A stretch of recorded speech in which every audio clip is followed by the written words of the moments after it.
Welcome to the Generation Podcast, an audio resource dedicated to a generation of young people who are committed to total surrender to God and total dependence on His power to reach the world with the gospel of Christ. This podcast is designed to strengthen and encourage through a series of Bible-based practical talks. Welcome to the Generation Podcast. I'm Bobby Bosler, and I'm speaking to you today from Fairmont, West Virginia. My family and I were taking a couple weeks in between meetings, and there's several young men, a couple who've traveled on our team over the last couple years who are from this church. And the church is currently looking for a pastor, and so we had some open time in our schedule, and we thought we'd come and help fill the pulpit. Boy, they've been putting us to work, and God has been opening doors in the community. It's really exciting what the Lord is doing here. But just recently, I've been studying for a message that I wanted to share just a few thoughts from this message with you young people here in the podcast. Particularly, my heart has been stirred by the example of Samuel. Samuel's a young man who, frankly, would not have existed were it not for the desperate faith of his mother. His life is one that shouldn't have happened, honestly. And if you know my story, you know I really very much identify with that concept. And not only did God bring Samuel into existence, God had a purpose for that young man, and his life made a difference.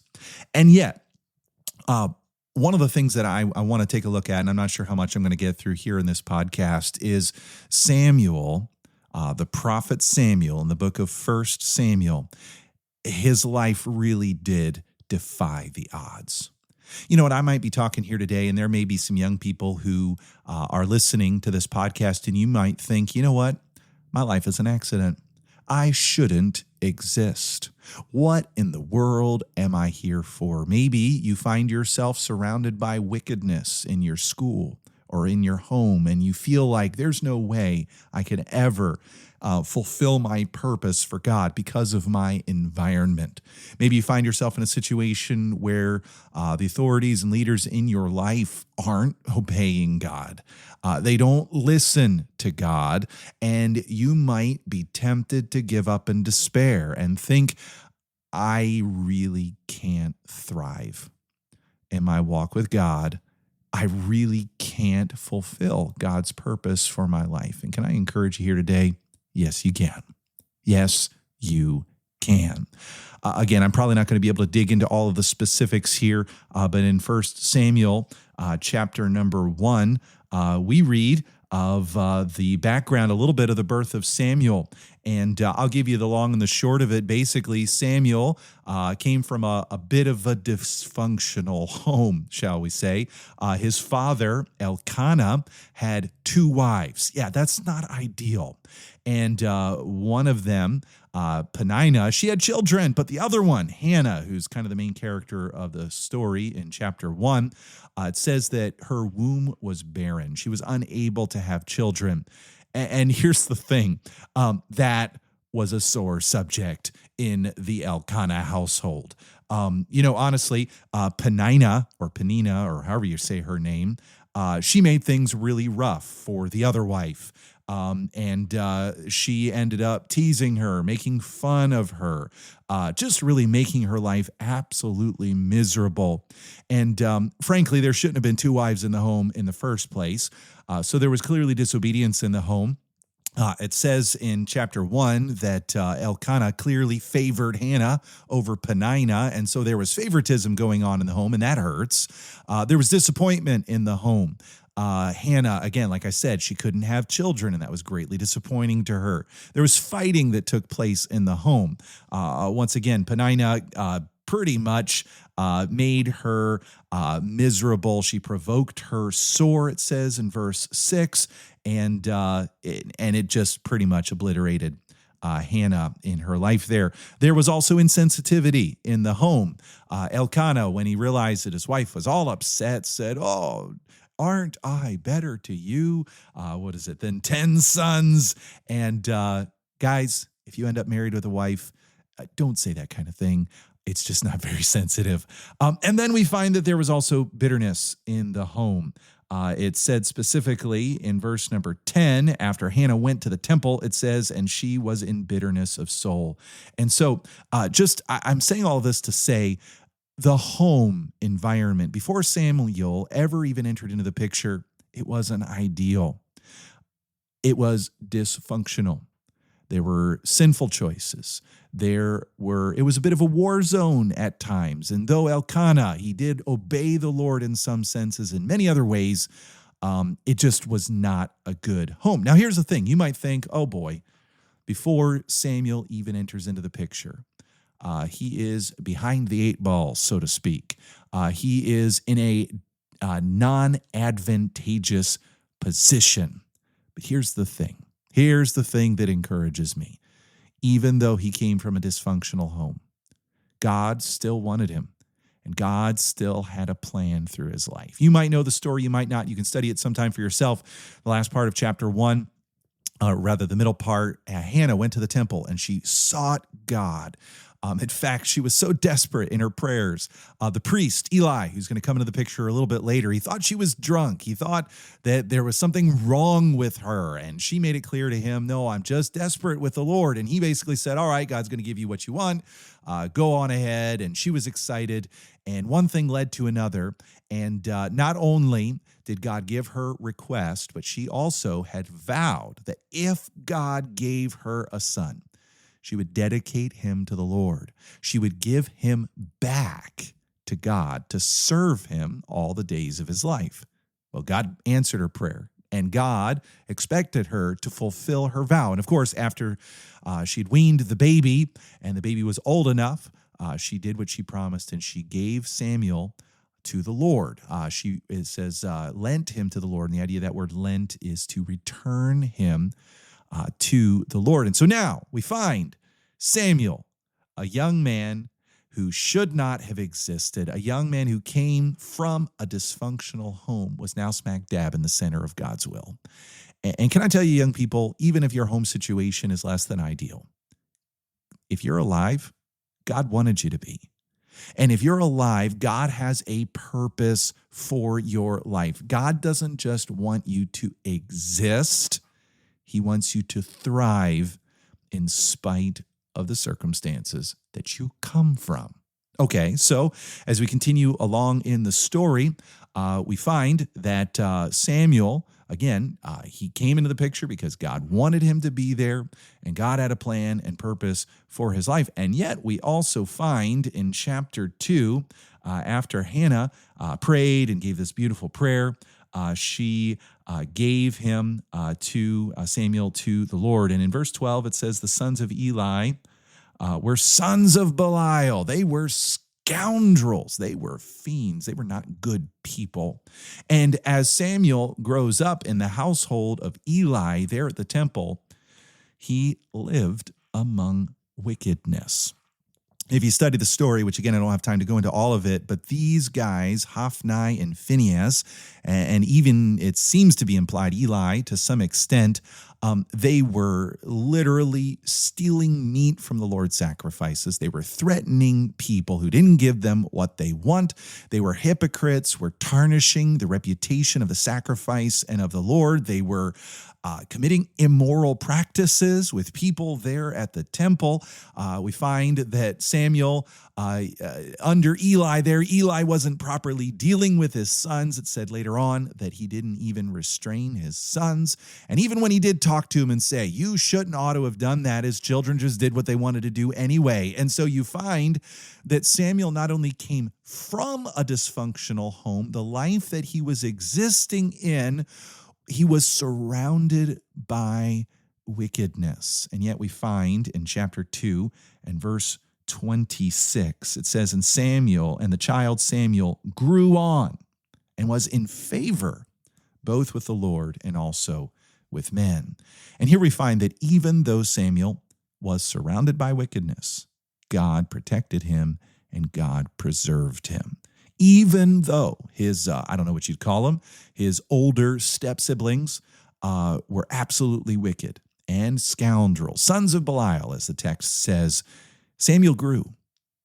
He grew. Yes, physically he grew, but he grew spiritually. He grew socially. He thrived even in an environment of wickedness. I recognize, once again, some of you young people, you might find yourself looking all around. Maybe you live in a dysfunctional home. Maybe you got siblings or friends, or maybe even the kids in your youth group all around you. You seem to be surrounded by unrighteousness.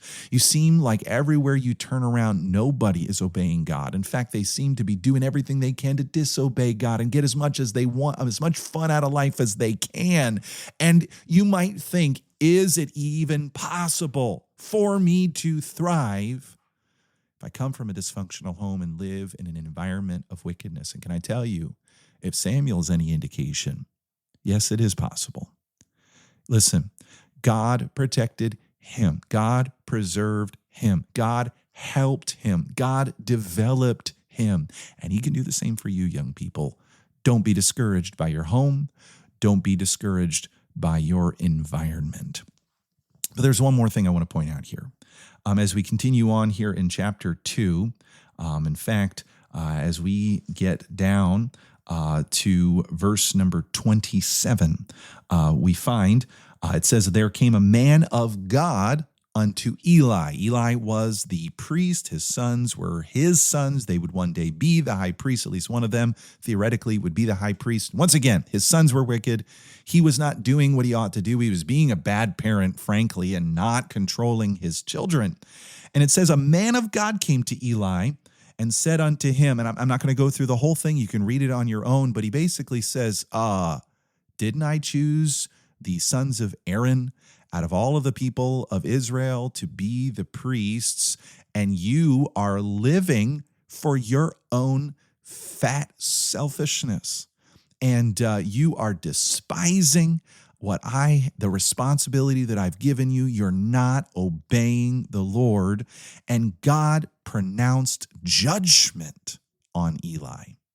Again, I've got a whole bunch of notes here on this. He would turn his dynasty into demotion. He would slash strength and shorten lifespans. He'd bring poverty, surrounded by others' wealth. He would rain sadness and grief upon any survivors. He would condemn his sons to untimely and meaning-filled deaths. He would replace him and his family with someone more worthy. He would exchange luxury for the life of a beggar. It did not look good for the warnings of judgment that God pronounced on Eli. And again, I want to remind you, Samuel's living with Eli. Samuel is observing the wickedness of his step-siblings, or whatever you want to call him. He's observing. Whether he was there or not to hear this judgment, I don't know. But here's the thing that's so profound about this warning of judgment, and it's found in verse 37 of chapter 2 in 1 Samuel. And if you look at 1 Samuel chapter 2, you will see the judgment ends at verse 36, and in verse 37, we find there is no verse 37. In other words, Eli was warned by God about his wickedness, and he did nothing. God showed up on his front doorstep and said, this awful self-serving selfishness is going to end your service, your privilege, your dynasty. It's over, man. And you would think, if Eli was a man that had a responsive heart towards the Lord, you would think that he would get on his face and say, you're right. You would think that he would repent, that he would weep, that he would change something, and yet all we get is silence. And I think what we can learn from this is Samuel watched people ignore God's warnings. You know, maybe you have people in your life and God's trying to get their attention. Maybe it's older siblings, maybe it's even your parents, and you see God showing up in their life, and maybe they're not obeying. Maybe they're not doing right. Maybe you find yourself in an unsaved home and God's trying to get their attention and God's bringing all kinds of hardship into their lives, and they are not listening to God. They're not softening their hearts. They're not responding to the Lord. And you might think, man, I'm coming from a dysfunctional home, surrounded by wickedness, and even my parents or other people in my life, they're ignoring God's warning. Is it even possible for me to thrive? And I say, absolutely. Because here's the thing, even though Samuel watched people ignore God's warnings, he listened to God. You get into chapter 3, and in chapter 3 and verse number 1, it says, the child Samuel ministered unto the Lord before Eli. Again, I'll just tell you the story. Samuel was asleep, and he heard a voice saying, Samuel, Samuel, right? And he thought it was Eli. So he jumped up and goes to check with Eli and says, hey, what do you need? And he says, it wasn't me, go back to bed. And again, Samuel, Samuel. And Samuel jumps up and goes to Eli again. Many of you have heard this story, maybe some of you haven't, but God was speaking to Samuel. And eventually, Eli had a hunch that maybe he wasn't just getting up because he wanted a drink of water in the middle of the night or was lonely, but maybe perhaps God was really trying to talk to Samuel. And Eli said, hey, next time you hear this, say, speak, Lord, for thy servant heareth. And Samuel, when he heard the voice of God, he said, God, I'm all ears. You see, Samuel was somebody, even though Eli was ignoring God's warnings, Samuel listened to God. He heard the voice of God. And God gave him a pretty difficult message. Basically said, hey, everything I promised that I would do in chapter 2 to Eli, yeah, I'm going to do it and more. And he not only heard the voice of God, he spoke the words of God. The next day, Eli said, hey, did God talk to you? And Samuel was like, I'm not telling. And then he said, tell me everything God said. And he did. Even in an uncomfortable moment, he spoke the words of God. And what we find as you get to the end of chapter 3, God began to establish him. It says, Samuel grew, and the Lord was with him, and did let none of his words fall to the ground. And all Israel, from Dan even to Beersheba, knew that Samuel was established to be a prophet of the Lord. And it says, the Lord appeared again in Shiloh, for the Lord revealed himself to Samuel in Shiloh by the word of the Lord, and the word of Samuel came to all Israel. And we find this young man who came from a dysfunctional home, who was surrounded by wickedness, whose leaders didn't even listen to God. He did listen to God, and he thrived.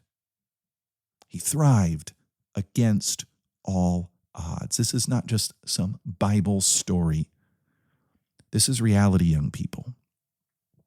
You might find yourself in a very disadvantageous kind of a circumstance. But if you will open your heart, if you will seek God for his provision and protection, if you'll rest in the fact that if you're alive, he has a purpose for you, if you will, in addition to that, if you will listen to his voice, speak his words, and work his works, he will lift you up. He will step into your life, and he will use you to make a difference in this country, in your neighborhood, in your home, in your school, and in your world. You know, young people, Samuel was a young man who simply surrendered to the Lord. He believed God and relied upon him to make a difference. And he thrived against all odds. And so can you. I hope this has been an encouragement to you, young people. I don't know all the circumstances that you come from, but I do know this: God is on the throne and God wants to use you. So surrender your life to him and depend upon his power to turn the world upside down with the gospel. Thanks for listening. Thanks for joining us for this episode of the Generation Podcast. If you've been blessed or helped in any way by this episode or any other episodes, please consider sharing what God has done in your life. Your testimony could be exactly what someone else needs to take their own step out of the boat. To share your testimony, please visit thegeneration.org/testimony. That's THEEgeneration.org/testimony.